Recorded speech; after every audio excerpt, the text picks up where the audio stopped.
quem falou. Foi o próprio Deus que entrou no particular com aquela pessoa, apareceu, mas mesmo assim, essa pessoa resistiu. No livro de Hebreus, diz: não endureçais o vosso coração.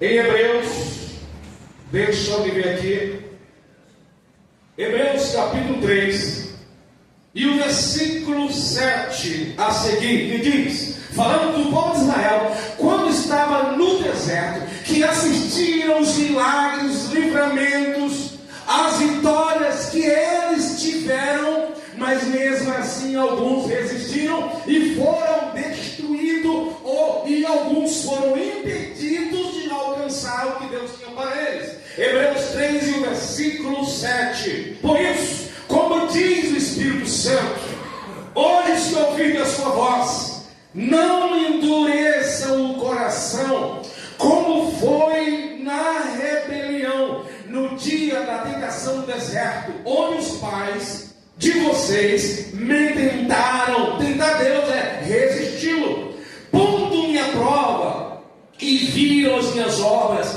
durante 40 anos. Por isso me indignei contra esta geração e disse: o coração deles sempre se afasta de mim, e eles não conhecem os meus caminhos. Assim jurei na minha ira que eles não vão entrar no meu descanso. Isso é, Deus insistiu tanto com o homem, com algumas pessoas, e elas continuaram resistentes, que Deus deu um basta, ou seja, desistiu delas, insistindo para convertê-las. No capítulo 2, se não for a memória de Romanos, fala de algumas pessoas que depois de entender pela criação de Deus a divindade do Senhor, estas de propósito rejeitaram a Deus, rejeitaram a sua palavra, e o Senhor os entregou aos seus próprios pecados para fazer o que quiserem, para depois ele julgá-las. Então você percebe que algumas pessoas, Deus insiste, mas elas dizem não, sempre não. Por exemplo, não existe uma resistência maior do que alguém que conhece a palavra de Deus e blasfemem contra o divino. Jesus disse: se vocês pecarem contra mim, como homem, Jesus, homem, haverá possibilidade de perdão. Mas se vocês pecarem, blasfemarem contra o Espírito Santo, não haverá perdão, nem agora e nem depois, nem aqui agora, nem no porvir. Ou seja, o Espírito Santo é que convence o homem do pecado, o Espírito Santo é que convence o homem da justiça e do juízo, e o homem rejeita propositalmente o Espírito Santo, isto é, blasfema com o Espírito Santo é quem tem conhecimento da existência dele, mas de propósito, porque um crente jamais blasfema. Se blasfemar, então não é. Então blasfemas contra o Espírito Santo, atribuindo ao Espírito Santo uma obra que ele está fazendo como que fosse Satanás, tendo a consciência. Pois é, existem pessoas, como no dia de Jesus, que sabia que o que Jesus estava fazendo era pelo poder de Deus, do seu Pai, mas eles, por inveja, diziam que Jesus estava sendo usado pelos espíritos malignos, isto é, resistência a Deus. Então o homem é possível. O Adão teve 2 filhos, que se entende que Caim foram os mais velhos, o mais velho, e Abel, o mais novo. Que Caim é mais velho que Abel, fica claro nas Sagradas Escrituras. Mas no capítulo 5 de Gênesis fala que ele teve filhos e filhas. Alguns estudiosos chegam a dizer que ele teve mais de 30 filhos. A Bíblia não diz. São alguns estudiosos, alguns que especulam, mas diz que Abel, ou seja, Adão, teve mais de 30 filhos. A Bíblia não fala o nome de suas filhas, mas a Bíblia diz que ele teve filhas, no capítulo 5. Mas fala desse esses dois como que fosse ali os primeiros, Caim e Abel. Nesse momento, não tinha uma multidão de pessoas fazendo coisas para corromper o Caim, para levá-lo a fazer coisas erradas. Mas já tinha tendência no coração deles, tanto de Adão, da Eva, do Caim e do Abel. Pois quando o homem pecou, logo toda essa natureza humana, ou melhor, natureza pecaminosa, tomou conta do ser humano, e aí todos que nascessem, nasceriam já com esse mal. E eles tinham o hábito, a Bíblia não fala como que é, como isso aconteceu, quem foi que iniciou, se Deus falou diretamente, mas eles tinham o hábito, pela linguagem bíblica, possivelmente não foi a primeira vez que eles tiraram tempo para adorar o Senhor. Abel, pastor de ovelha, cuidando de animais. Caim, agricultor. E um certo dia, o Caim oferece a Deus o fruto da terra. E depois, o Abel, fruto das ovelhas.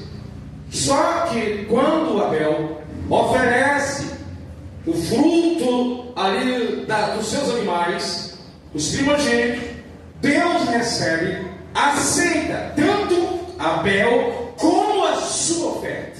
A Bíblia usa a expressão de receber tanto o ofertante como a oferta, porque muitas vezes Deus não aceita a nossa oferta, porque Ele também não está nos aceitando. Se Deus não nos receber ou não aceitar a nossa vida por causa do nosso coração, tudo que você fizer para Deus não terá valor algum. No livro de Provérbios diz que a oferta do ímpio é um sacrilégio, é abominável. Deus não recebe a oferta do ímpio, porque tudo que nós fizermos para Deus deve refletir, ou deve ser o reflexo de nós mesmos. Então, quando vamos contribuir, ofertar de alguma forma na obra de Deus, no reino de Deus, deve ser uma expressão de nós mesmos. Ou seja, você se entrega juntamente com aquilo que está fazendo. Se tiver uma ruptura, uma separação, se não tiver de acordo com o que eu faço, com quem eu sou, Deus não recebe. Então Caim oferece e Deus não aceita, não recebe o Caim e nem sua oferta. Abel, Deus recebe sua oferta e recebe ele a sua oferta. Caim, a gente não sabe se era fogo que descia, se Deus recebia como algumas gravuras, alguns desenhos dos PJs e alguns que fazem como que viesse um fogo e consumia. Nós não sabemos se era assim. O que sabemos é que eles ficaram, pelo menos Caim ficou sabendo que Deus recebeu o seu irmão, mas a sua oferta e a si mesmo Deus não aceitou.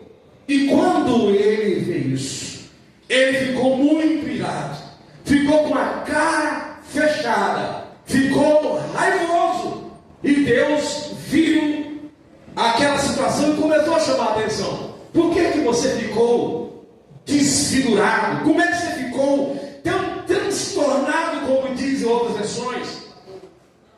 Se você tivesse feito da forma certa, será que eu não teria aceito? Eu não aceitaria se você tivesse feito de forma correta. O problema não era se era fruto, se era ovelha. Naquele momento não tinha uma lei definindo se era cordeiro, cabrito, ou melancia, ou abóbora. Não existia lei nesse momento. O problema de Caim não era o que ele estava oferecendo. O problema de Caim era o seu próprio coração, que era do maligno. E por isso o que ele fez também não faz sentido. Ele não se tornou mal, ele já era mal antes de oferecer a sua oferta. Então Deus rejeita, ele fica irado. Ele fica irado não é porque Deus não recebeu apenas o seu sacrifício. Se Deus tivesse rejeitado a oferta de Abel, Caim não teria ficado irado com o seu irmão. Caim não teria planejado nada contra o seu irmão. O problema de Caim é perceber a prosperidade do seu irmão, Deus receber, aceitar o seu irmão e a ele não. Muitas vezes a gente fica meio chocado. E isso se chama de inveja. O que é inveja? Tristeza pelo sucesso do outro. Inveja é uma obra da carne, segundo a Bíblia.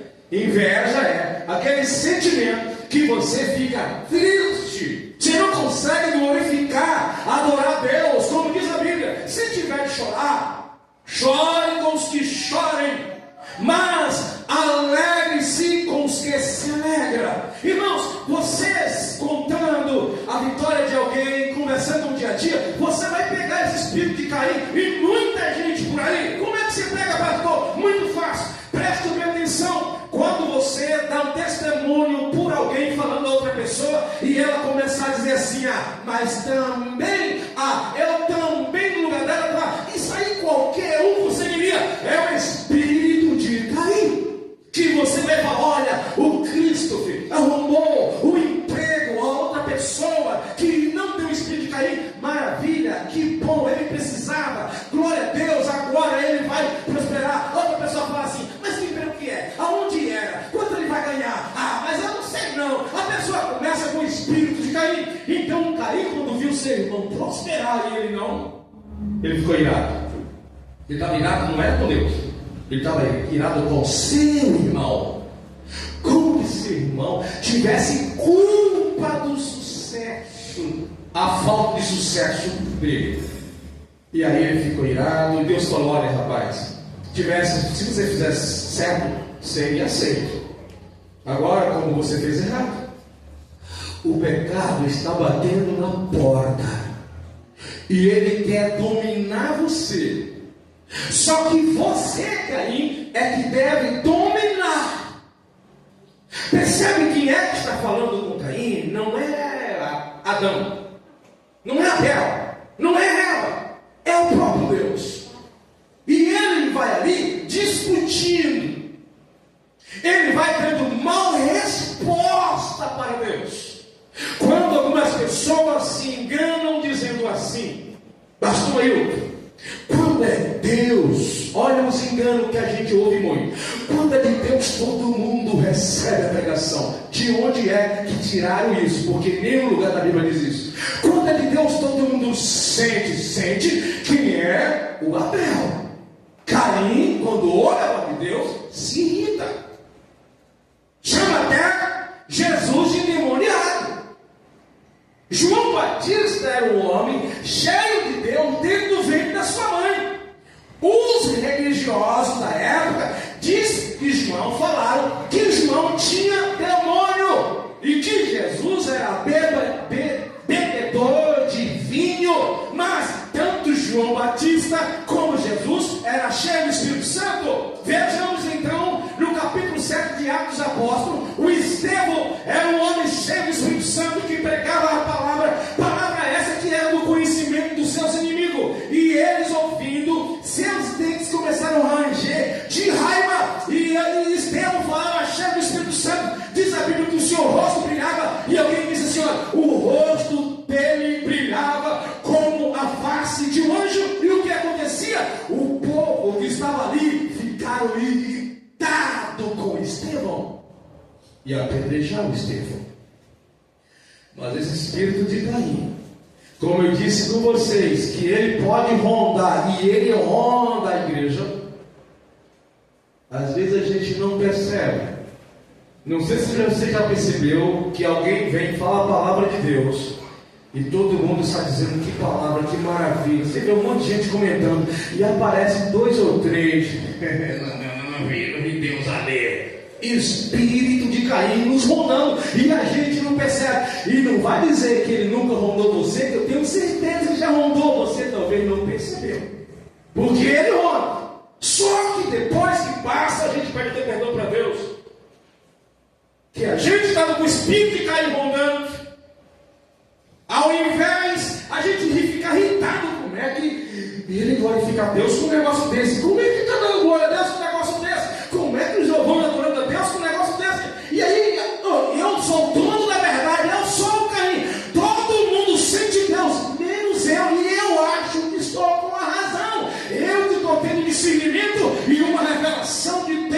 olha, Deus me disse que não era bem aquela palavra, não. Foi o espírito de Caim se passando pelo Espírito Santo. Caim então fica irado. Deus disse que Caim poderia governar aquele sentimento, mas Caim endureceu o seu coração. Ele ouve o próprio Deus e ele não se rende a Deus por causa da sua condição. Primeira Epístola de João, capítulo 3.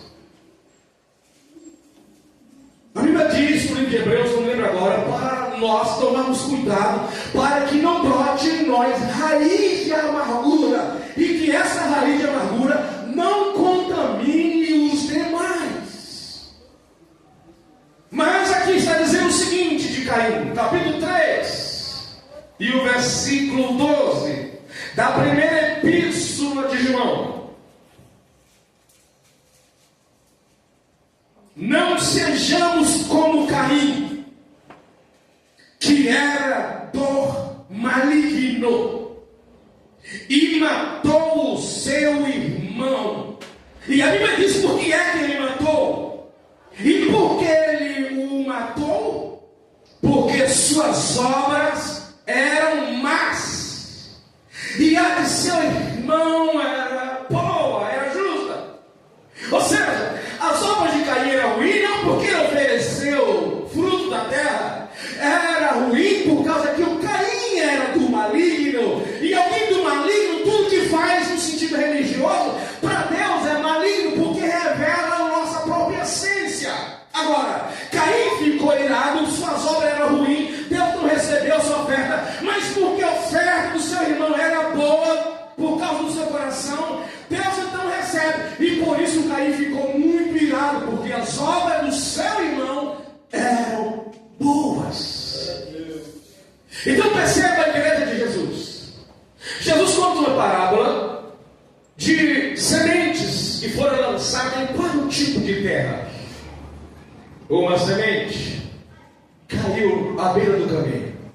E à beira do caminho não faz sentido que entrar no asfalto diferenciar uma coisa da outra, porque você mora aqui, você não, talvez nunca morou ou não andou numa vereda ou vareda, como diz na Bahia, uma terra de chão, onde ao lado é tudo a terra fofa por causa das folhas, por causa das formigas, por causa dos cupins.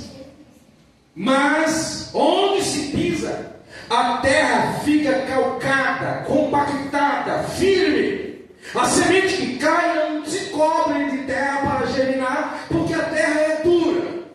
Então diz que uma semente caiu à beira do caminho, a semente ficou exposta. Então veio o pássaro, viu, porque estava descoberta, e comeu aquela semente. Falando de terra dura, assim Jesus fala daquela pessoa que a palavra ele recebe, desce até o seu coração, mas ele não compreendeu porque aquele coração é igualmente uma terra endurecida. Não, a semente não se submerge, não mergulha no mais profundo. E aí diz que porque a pessoa não entendeu o que foi pregado, ainda que desceu ao coração, Satanás vai lá e tira de dentro do coração e fica infrutífero, como que nunca tivesse sido evangelizado. Coração endurecido, terra endurecida. E aí, terra endurecida, ouve a palavra hoje e continua do mesmo jeito. Coração endurecido, vai lá, alguém vai com a picareta, bate, sai fumaça. Tenta tratar uma terra, tenta de picareta, tenta de enxadão, enxada, tenta com chibanca, com vanga, tenta com martelete, mas o negócio está endurecido. E a terra endurecida, até quando cai água, ela vai com aquela enxurrada bonita naquela terra. Aí você imagina o quê? Onde passou aquela enxurrada, um tempinho depois, você vai lá e cava logo embaixo, aquela terra compactada, ela está impermeável, a água não consegue se aprofundar também. Então existe alguns de nós que viemos na quarta-feira, viemos na sexta, no domingo, ouve-se a palavra de Deus, a gente escuta pelo WhatsApp, a gente escuta pelo Facebook, YouTube,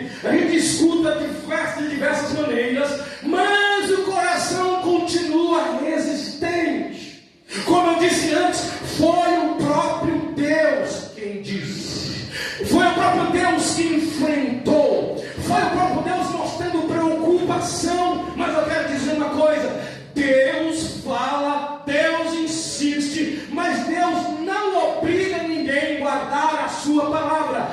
Deus insistiu com Caim, falou com Caim os perigos de Caim, mas não impediu Caim. Então Caim fez o quê? Eu tenho que eliminar meu irmão. Depois de ouvir a voz de Deus, a voz de Deus era algo temido. Lembra de Adão e a sua esposa quando pecaram? Entrou de mato adentro, colocando um aventalzinho parecendozinho na frente, para tampar as vergonhas, por causa do próprio Deus, que ele sabia que às 6 horas da tarde Deus ia falar com ele, e ele já sabia, já tinha consciência ali naquele momento, consciência do bem e do mal, se esconderam. Agora esse camarada retrucou com o próprio Deus. Existem pessoas endurecidas que elas querem calar Deus, ela quer dizer Deus, como que Deus tivesse o mesmo nível dela. Fala: o Senhor agora vai me ouvir, eu vou colocar o Senhor na parede, eu vou dizer o que eu quero. E o Senhor, como diz aí um certo príncipe na televisão, dizendo que a pessoa, quando é fiel no dízimo de oferta, essa pessoa diz assim: Deus, Ele é obrigado a te abençoar, meu amigo, minha amiga. Deus não é obrigado. Quem é o caco de barro que vai reclamar com o oleiro de qual forma ele deve ser feito? Deus é soberano. Nós somos caco, nós somos pó, somos cinza, somos como os insetos. Soberano é Deus, Ele é que determina, irmãos, as coisas. Mas quando alguém endurece o coração, alguém fala: a vida é minha, eu faço do jeito que eu quero, eu não sou obrigado, quem determina sou eu, quem manda na minha vida sou eu. Pode até fazer isso, mas não vai muito longe. Deus corta o fio de prata, que é a vida. Se nós não tomarmos cuidado, nosso coração se endurece. Presta bem atenção. Deus insiste: orem. Deus pede para a gente na Bíblia orar, sim ou não? Sim. O que é que a gente faz? A gente ora quando dá na telha, quando sentir vontade, quando sobrar tempo, quando tiver um problema. Aí a gente ora. E aí a gente vai orar pensando que está tudo bem. Mas Deus disse, quando Deus fala para o seu filho orar, Deus não está dizendo amanhã, Deus está dizendo agora. Aliás, Paulo fala em Tessalonicenses 5,17: orai sem cessar, orai em todo o tempo. A palavra de Deus também diz no livro de Joel, para não rasgar as roupas, as vestes, pois no momento de sofrimento, o povo, de uma forma simbólica, eles rasgavam as suas vestes, eles tiravam as roupas de cima e jogavam pó e cinza sobre a sua cabeça e colocavam o rosto em terra para se humilhar, mas o coração continuava endurecido. Mas a palavra de Deus diz assim: olha, convertei-vos a mim, não rasgando as vossas vestes, mas rasgando o vosso coração, e isso com jejum, com choro e com pranto. E o que é que a gente faz? A gente faz um simbolismo, mas nada de jejuar. A gente faz um simbolismo, mas nada de chorar. Aliás, nossos olhos já se secaram. A gente, quando chora, geralmente quando tem um problema. Quando a gente chora, geralmente quando a gente está com muita raiva ou depressivo de alguma forma. Mas Deus quer que o seu povo lamente e chore de tristeza por causa dos seus pecados, ou de alegria do Espírito Santo. Não endureçais o vosso coração. Presta atenção aqui, a Bíblia diz que bem-aventurado é aquele que medita na lei do Senhor de dia e de noite. Mas a gente não faz. O que a gente faz? A gente endurece o coração, a gente lê gibi, lê jornal, lê a mensagem do WhatsApp, a gente lê o livro do Harry Potter, a gente lê livro de tanta coisa de filosofias que tem aí, e a gente passa a semana inteira dizendo que não teve tempo de ler a Bíblia. Não, não é que a gente não teve tempo, é que nós endurecemos o nosso coração.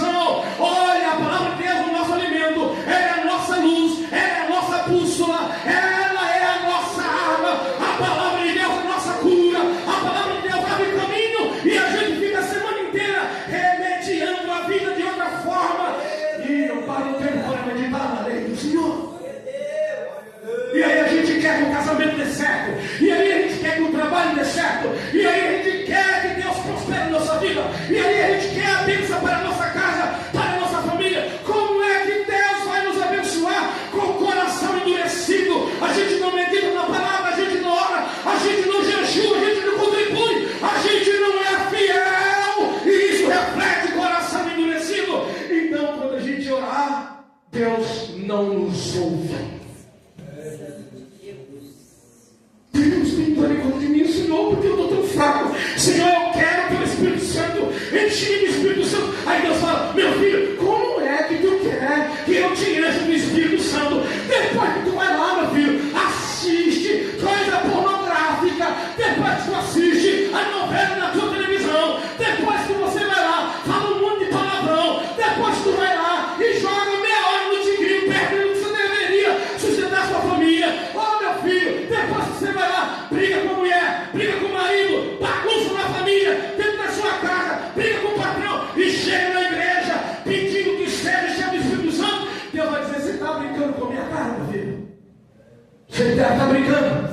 Porque depois de uma situação dessa, a gente tem que lamentar e chorar e pedir a Deus: eu não mereço, mas tenha misericórdia de mim.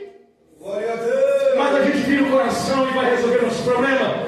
Caim não se humilhou, foi resolver o seu problema. Um certo dia ele chamou seu irmão para algum lugar, chegou lá, matou o seu irmão, e o coração está tão endurecido que ele, tem gente que não se arrepende, mas pelo menos tem remorso, que nem Judas Iscariotes. Tem gente que não se arrepende, mas pelo menos fica meio triste. Que isso, tristeza assim, nem sempre significa arrependimento. O que é arrependimento, pastor? Arrependimento é se você na sequência não faz de novo. Se você repetir, você não se arrependeu. Então ele vai lá, fica triste. Algumas pessoas ficam. É claro que daqui a 2, 3 dias vai repetir o meu pecado. Mas Caim nem remorso teve. Ficou caladinho. Deus fala: cadê o teu irmão? Ele fala: eu sou por acaso o guardião do meu irmão? Rapaz, o sangue do seu irmão está clamando a mim. E Caim fica ali discutindo com Deus. Porque o coração endurecido assim, sempre quando a gente, presta bem atenção, quando a gente está com o coração endurecido, sempre temos a sensação que estamos com a razão. E tudo que a gente discute no final, a nossa palavra que tem que prevalecer. Sempre na última você falou. No final a pessoa continua com a mesma posição. Coração endurecido. Por que insistir no erro? Muitas vezes a gente insiste. Mas aí Deus vai e fala com a gente de alguma forma, e no final você fala: é verdade, eu preciso voltar, eu estou me desviando, eu preciso me consertar. Não, a gente fala marido, fala mulher, fala patrão, fala pastor, fala sei o quê, e a pessoa continua irredutível. Isso é coração endurecido, e isso é muito perigoso, porque Deus pode dar um basta. Deus pode desistir. Lembra o Espírito de Deus insistindo com o povo no tempo de Noé? Mas chega uma hora que Deus diz: o meu Espírito não vai insistir mais com o homem. Eu vou destruir daqui a 120 anos. Vou eliminar. E aí o que acontece? Não é só o homem que vai morrer.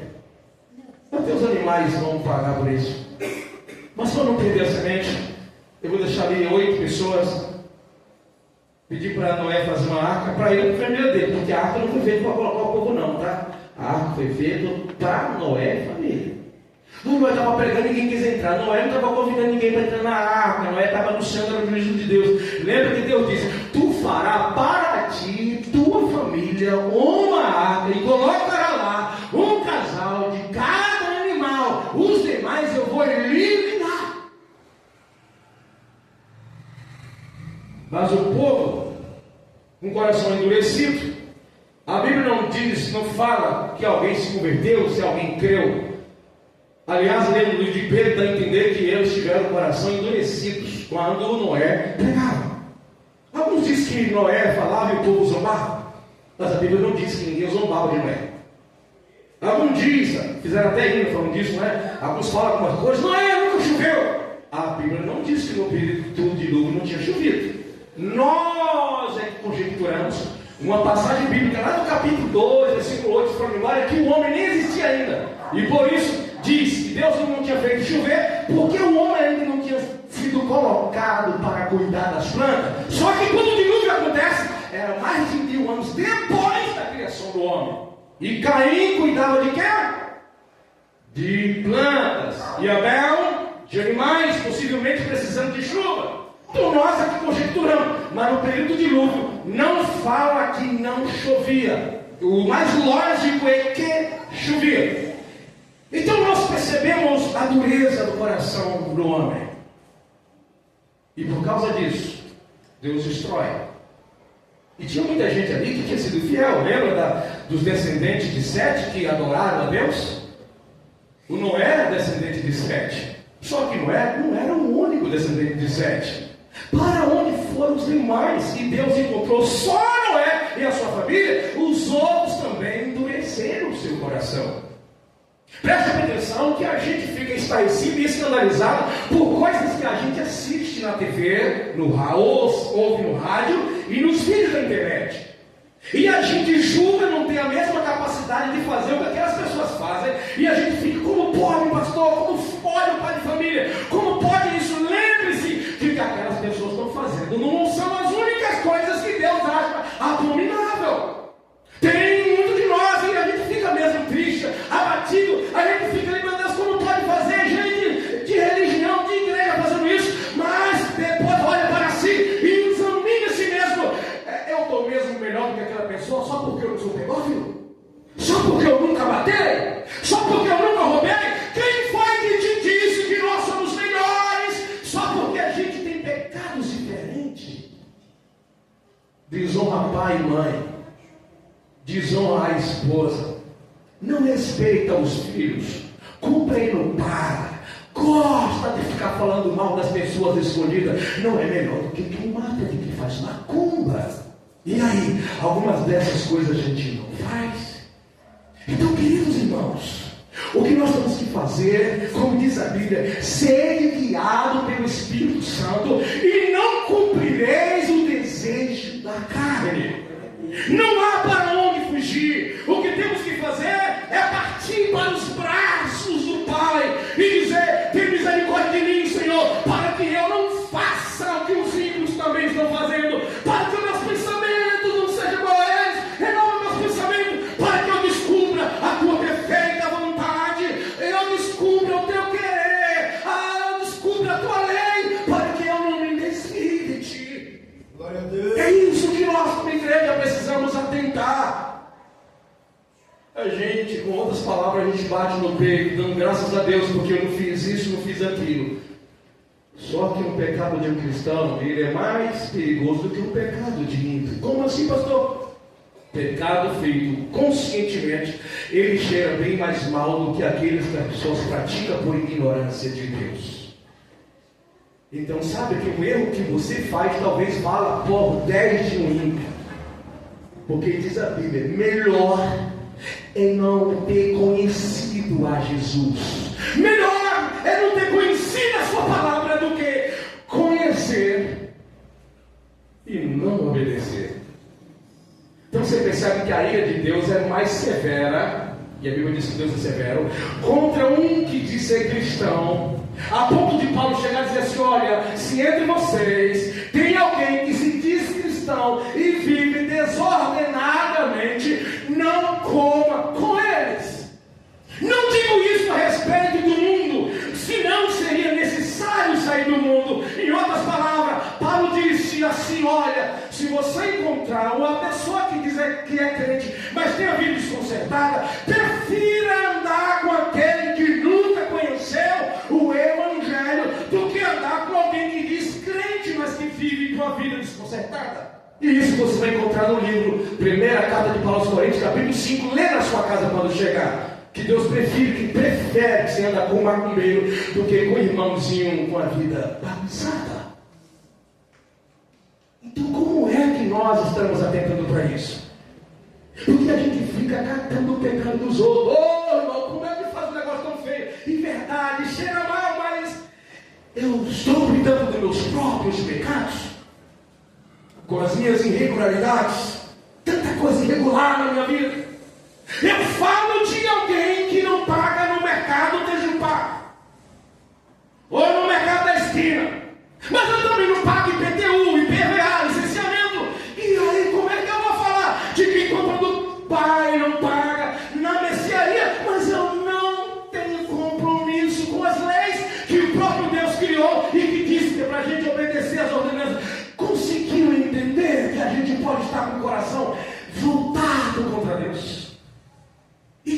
é hora da gente fazer um concerto com Deus.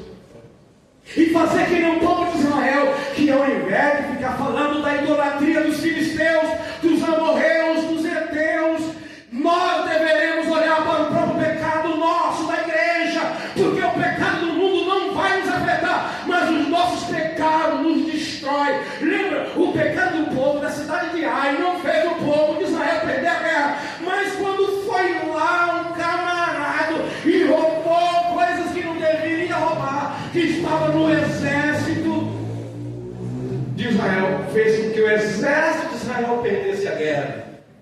O pecado das pessoas não vai destruir você nem tirar você do céu, mas os nossos podem um prejudicar o outro, porque você não é um corpo com as pessoas do mundo, nem com seu pai e a sua mãe você é um corpo se eles não forem crentes, mas nós aqui somos um corpo.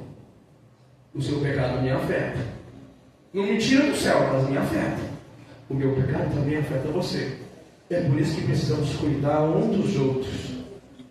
Mas, como diz a Bíblia, atente para que, ao tentar cuidar do outro, não seja tu também contaminado, como está escrito na Bíblia.